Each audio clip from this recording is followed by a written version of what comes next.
It's very clear that the Conservative winds are continuing to blow. This is resulting in funding priorities which are shifting more toward punitiveness and to the retributive justice system, more towards the construction of edifices rather than programs, despite declining crime rates. It makes no sense, but then Ottawa never has made much sense to me anyway.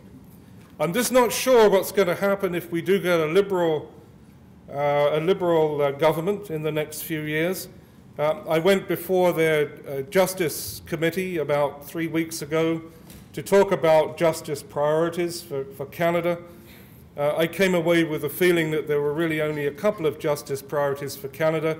One was dealing with organized crime, and the other was dealing with cybercrime, and that in both instances, punitiveness was dominating the discussion.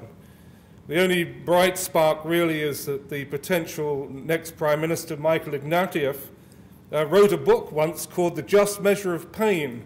For those of you who've followed the debates a few years ago about the origins of our criminal justice system will recognize perhaps the title of that book. He was engaged in a significant debate with Andrew Scull and a number of others over the origins of our criminal justice system. So that suggests that at least he has a bit of a sense of change in the criminal justice system and how it comes about.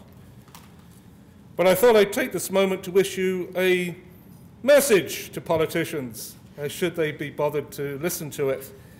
Number one, you have to embrace restorative justice. You have to embrace restorative practices ideologically. It's the right thing to do. It's the right thing to do for victims, for communities, and yes, for many offenders. And secondly, you have to fund it.